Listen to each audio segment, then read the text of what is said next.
সুপ্রিয় দর্শক, আসসালামু আলাইকুম। আপনাদের সবাইকে স্বাগত জানাচ্ছি এখনকার আলোচনায়। আপনাদের সঙ্গে আছি আমি সিরাজুল ইসলাম। দর্শক, মার্কিন প্রেসিডেন্ট ডোনাল্ড ট্রাম্প আবার ইরানকে হুমকি দিয়েছেন। তিনি বলেছেন, পিক এক্স মাউন্টেন, সেই পাহাড়ে হামলা চালানোর হুমকি দিয়েছে ডোনাল্ড ট্রাম্প। তিনি বলেছেন, ইরান যদি চুক্তি করে তাহলে ভালো কথা, যদি চুক্তি না করে তাহলে আমরা পিক এক্স মাউন্টেনে হামলা চালাবো। এদিকে ইসরায়েলের প্রধানমন্ত্রী বেনিয়ামিন নেতানিয়াহু ডোনাল্ড ট্রাম্পকে এই পিকেক্স পাহাড়ের ব্যাপারে আরও কিছু তথ্য জানাতে চেয়েছেন। ডোনাল্ড ট্রাম্প বলেছেন, নেতানিয়াহুর তথ্যের আমার কোনো প্রয়োজন নেই। এটা কি দুইজনের ভেতরে দ্বন্দ্বের বহিঃপ্রকাশ?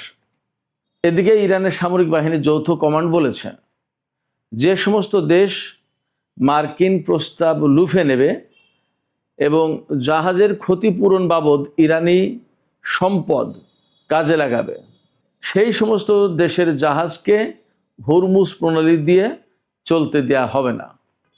এদিকে জাপান ইরানের প্রতি আহ্বান জানিয়ে বলেছে, বাব আল মানদেব প্রণালীতে ইয়েমেনের হুতি সমর্থিত সরকার বা সেনাবাহিনী যা করছে সেই ব্যাপারে ইরানের উচিত তাদেরকে বিরত রাখা। তুরস্ক নাকি চীন থেকে J-10C যুদ্ধ বিমান কিনবে এবং সেই টাকা পরিশোধ করবে ইউয়ানে, ডলার ব্যবহার করবে না। খবরটা যদি সত্য হয় তাহলে কিন্তু খুবই তাৎপর্যপূর্ণ। সুপ্রিয় দর্শক, আমি এই সমস্ত বিষয় নিয়েই এখন বিস্তারিত আলোচনা করার চেষ্টা করব। আশা করি প্রত্যেকটা বিষয় খুবই গুরুত্বপূর্ণ এবং আপনারা শেষ পর্যন্ত সঙ্গে থাকবেন। আর যদি ভিডিও ভালো লাগে তাহলে লাইক, কমেন্ট, শেয়ার করবেন এবং চ্যানেলটি সাবস্ক্রাইব করে সাথেই থাকবেন। প্রথমে যে বিষয়টি আমি উল্লেখ করেছি সেটি হচ্ছে, মার্কিন প্রেসিডেন্ট ডোনাল্ড ট্রাম্প এবার সরাসরি হুমকি দিয়েছেন। তিনি বলেছেন, যদি ইরান চুক্তি না করে তাহলে ইরানের যে পিক এক্স মাউন্টেন আছে সেই মাউন্টেনে, অর্থাৎ সেই পাহাড়ে আমেরিকা হামলা চালাবে। তিনি শুধু এই পাহাড়েই হামলা চালাতে চাননি, আরও হুমকি দিয়েছেন। তিনি বলেছেন, ইরানের সমস্ত ব্রিজ 1 ঘন্টার ভিতরে আমেরিকা ধ্বংস করে দিতে পারে, আর ইরানের যে সারা দেশে বিদ্যুৎ কেন্দ্র রয়েছে তা 1 দিনের ভিতরে শেষ করে দিতে পারে। এই সমস্ত হুমকি কোথায় দিচ্ছেন তিনি? মার্কিন ফক্স নিউজকে দেয়া সাক্ষাৎকারে ডোনাল্ড ট্রাম্প এই সমস্ত কথা বলেছেন। কেন এই সমস্ত কথা বলছেন তিনি? তাকে জিজ্ঞেস করা হয়েছিল, ইসরায়েলের প্রধানমন্ত্রী বেনিয়ামিন নেতানিয়াহু আমেরিকা সফরে এসেছেন, ফক্স নিউজের সাংবাদিক তাকে জিজ্ঞেস করছেন, যেহেতু সবই আমেরিকার, এই জন্য এসেছেন বলছি। তো নেতানিয়াহু আপনাকে ইরানের পিকেক্স পাহাড় সম্পর্কে কিছু তথ্য জানাবেন, এই বিষয়টাকে আপনি কিভাবে দেখেন বা কি ভাবছেন, কি বলবেন? তখন তিনি সরাসরি বলেছেন, নেতানিয়াহুর কোনো তথ্যের আমার প্রয়োজন নেই, অর্থাৎ তাকে তথ্য দেওয়া লাগবে না। তারপরে তিনি বলেছেন যে নেতানিয়াহু এগুলো কেন বলছেন?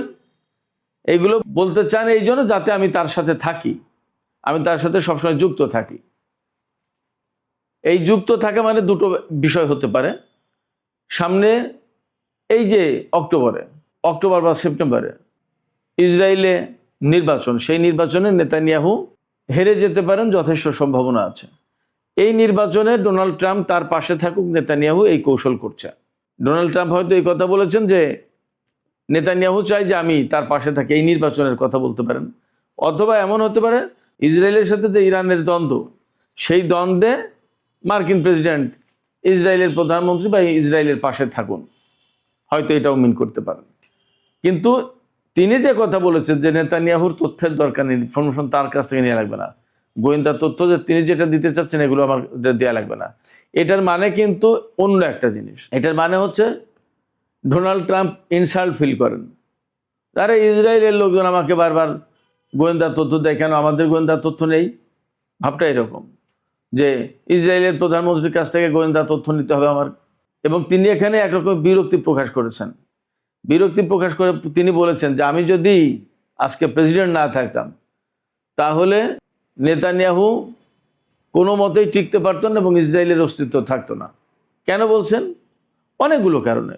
নেতানিয়াহু যে সমস্ত দুর্নীতির মামলায় জর্জরিত বা যে সমস্ত সংকট আছে দেশের ভেতরে, অভ্যন্তরীণ রাজনীতিতে তো তাদের টানাপোড়েন আছে, সেই জায়গায় ডোনাল্ড ট্রাম্প সরাসরি হস্তক্ষেপ করেছে নেতানিয়াহুর পক্ষে, এটা একটা দিক। আর একটা দিক হচ্ছে যে এই যে ইরানের সাথে ইসরায়েলের যে যুদ্ধ, আমেরিকা যদি না থাকতো তাহলে ইরান এতদিন ইসরায়েলকে অস্তিত্বহীন করে দিত, মোটামুটিভাবে এটা বলা যায়।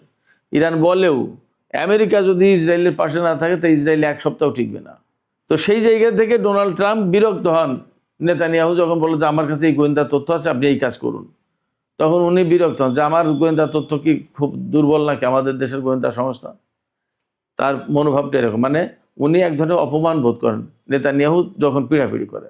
ডোনাল্ড ট্রাম্প আরও বলেছেন ইরান যদি চুক্তি না করে তাহলে ওই পিকেক্স মাউন্টেন একদম ধ্বংস করে দেওয়া হবে। আমেরিকা বা ইসরায়েল বলছে যে ওই পিকেক্স পাহাড়ে ইরানের সমৃদ্ধ ইউরেনিয়াম রয়েছে এবং সেখানে ইরান গোপনে পরমাণু বোমা বানানোর চেষ্টা করছে। আমি একদিন পিকেক্স পাহাড় নিয়ে বলেছিলাম, এই পাহাড়ের 600 মিটার গভীরে ইরানের পরমাণু স্থাপনা আছে এমন তথ্য পাওয়া যায়। ইরান সম্ভবত এমন কথাও বলেছে যে এটা নিতান্তই তাদের বানানো খবর। সেই পিকেক্স পাহাড়ে ইরানের পরমাণু কর্মসূচি থাকুক বা না থাকুক, ডোনাল্ড ট্রাম্প একদম সুনির্দিষ্ট লক্ষ্যবস্তু ধরে নিয়েছে এবং সেই পাহাড়ে হামলার কথা বলেছে।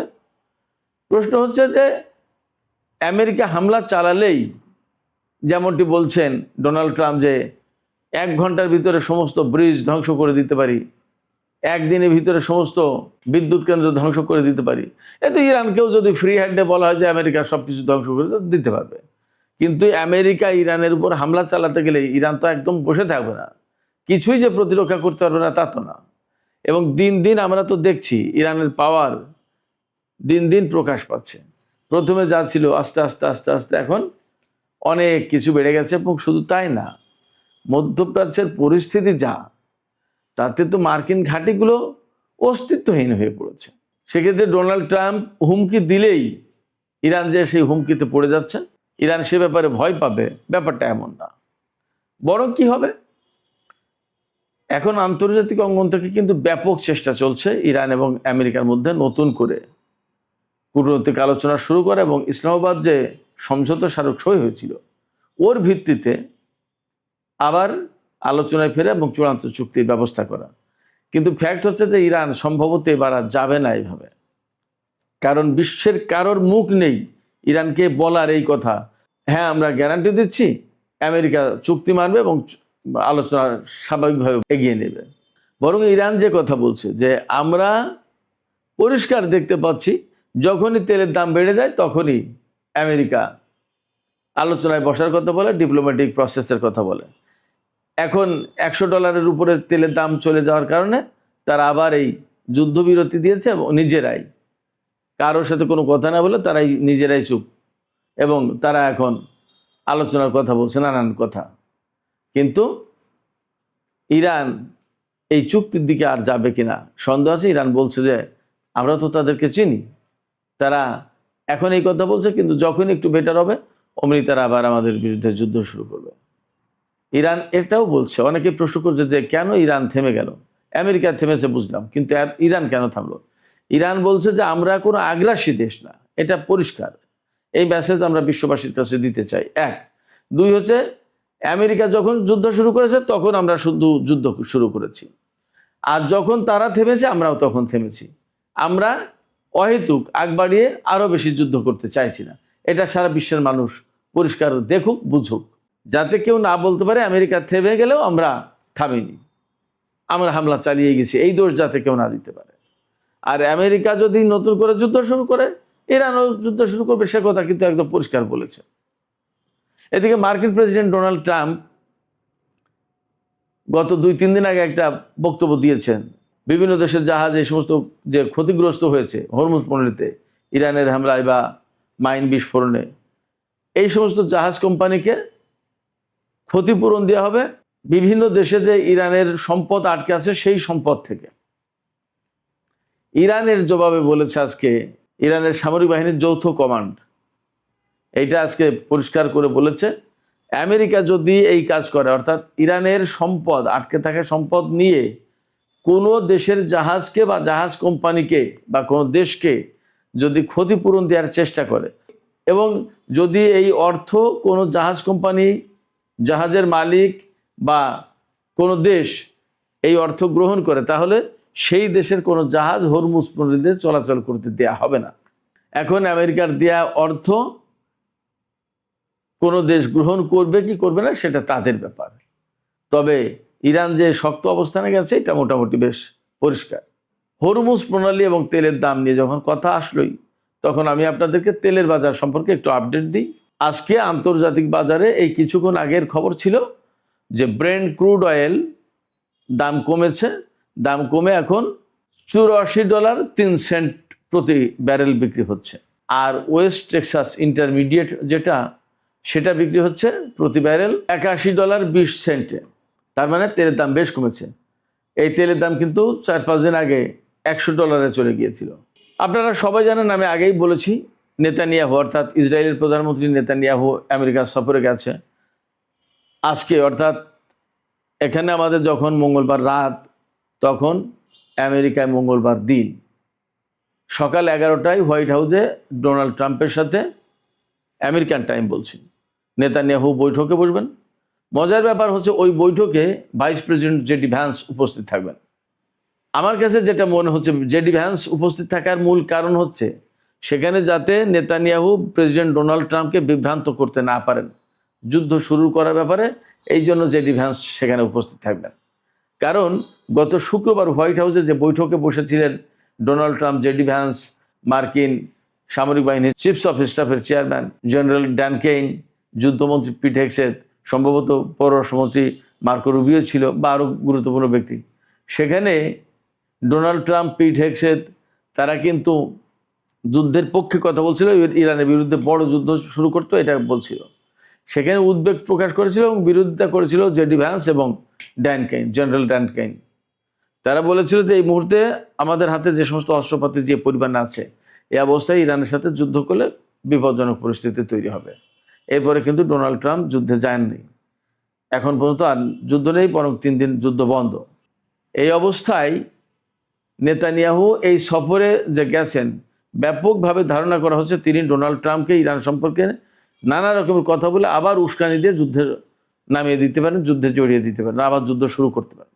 এই জায়গায় এটা যাতে ডোনাল্ড ট্রাম্পকে ভুল বোঝাতে না পারে, নেতানিয়াহু যাতে এইভাবে উস্কানি দিতে না পারে, সেই জন্য জেডি ভ্যান্স এই বৈঠকে উপস্থিত থাকবে, এমনটাই মোটামুটি ধারণা করা যায়। সুপ্রিয় দর্শক, মধ্যপ্রাচ্যের ক্রাইসিস, তেলের ক্রাইসিস, হরমুজ প্রণালী, বাব আল মানদেব প্রণালীর যে ক্রাইসিস, এই প্রেক্ষাপটে জাপানের পররাষ্ট্রমন্ত্রীর সাথে ইরানের পররাষ্ট্রমন্ত্রীর ফোন আলাপ হয়েছে। সেই ফোন আলাপে জাপানের পররাষ্ট্রমন্ত্রী ইরানের পররাষ্ট্রমন্ত্রীকে বলেছেন যে বাব আল মানদেব প্রণালীতে যে সংকটটা তৈরি করলো হুতি গেরিলারা বা হুতি সমর্থিত সামরিক বাহিনী ইয়েমেনের, তাদেরকে আপনারা একটু বুঝায় যাতে সৌদি আরবের সাথে এই ধরনের সংঘাতে না জড়ায় এবং বাব আল মানদেব প্রণালী যাতে খুলে দেয়, তাদেরকে বুঝিয়ে একটু বিরত রাখার চেষ্টা করতে বলেছেন। বাট ইরান এখানে খুব একটা তো পজিটিভ রোল প্লে করবে বলে মনে হয় না। অর্থাৎ বাব আল মানদেব প্রণালী খুলে দেওয়ার ব্যাপারে ইরান কিছু বলবে এমনটা মনে হয় না।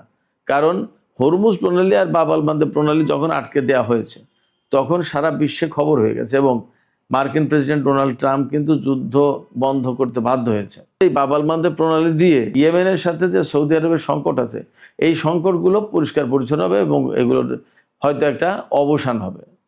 জাপানের পররাষ্ট্রমন্ত্রী আজকে যখন হুতিরা বাব আল মানদেব প্রণালী আটকে দিয়েছে, তখন তাদেরকে নিয়ন্ত্রণের কথা বলছে ইরানকে। কিন্তু সৌদি আরব যখন, ইয়েমেন একটা দরিদ্র দেশ, গরিব, সেই দেশের উপর আকাশপথে, সমুদ্রপথে, স্থলপথে অবরোধ দিয়ে রেখেছে এবং সেটা 11-12 বছর ধরে, জাপান তখন কেন কিছু বলে না?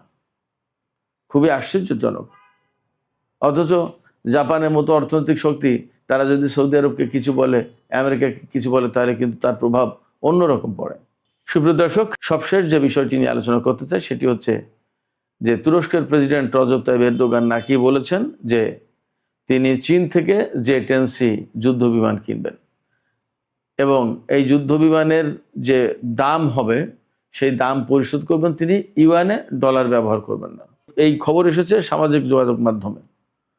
কতগুলো বিমান তিনি কিনবেন এটা পরিষ্কার না, কিন্তু তিনি বলছেন, খবরে দাবি করা হচ্ছে যে এই বিমানের যত যা দাম হয় তা সব ডলারে বাদ দিয়ে ইউএনএ পরিশোধ করবেন। তার মানে ডি-ডলারাইজেশনের প্রক্রিয়ায় তুর্কি প্রেসিডেন্ট থাকবেন। কেন তিনি চীনের বিমান কিনতে যাচ্ছেন?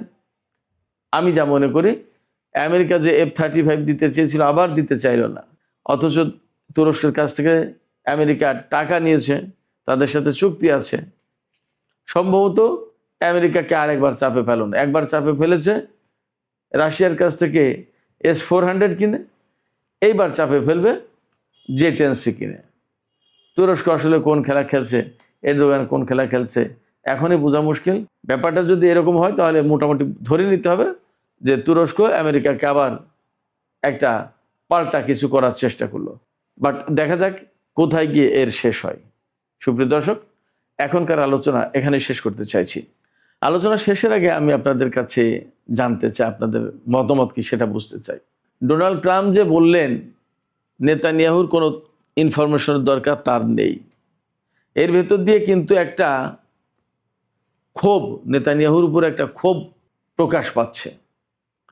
আপনারা কি তাই মনে করেন নাকি এটা একটা কৌশল? আবার হোয়াইট হাউসে ট্রাম্পের সাথে নেতানিয়াহুর যে বৈঠক হবে, সেই বৈঠকে জেডি ভ্যান্স উপস্থিত থাকবেন। এর কারণ কি? নেতানিয়াহু যাতে ট্রাম্পকে ভুল বোঝাতে না পারেন এই জন্য, নাকি বৈঠকে আলোচনা আরও সুন্দরভাবে এগিয়ে যেতে যায়, ডোনাল্ড ট্রাম্প এবং নেতানিয়াহুর মধ্যকার যাতে দ্বন্দ্ব নিরসন হয় সেই চেষ্টা করবেন জেডি ভ্যান্স? আপনাদের কি মনে হয়? আপনাদের মতামত কমেন্টে জানাতে পারেন। আর ভিডিও ভালো লাগলে লাইক, কমেন্ট, শেয়ার করবেন এবং চ্যানেলটি সাবস্ক্রাইব করে সাথেই থাকবেন। দর্শক, আপনাদের সবাইকে অনেক অনেক ধন্যবাদ। আল্লাহ হাফেজ।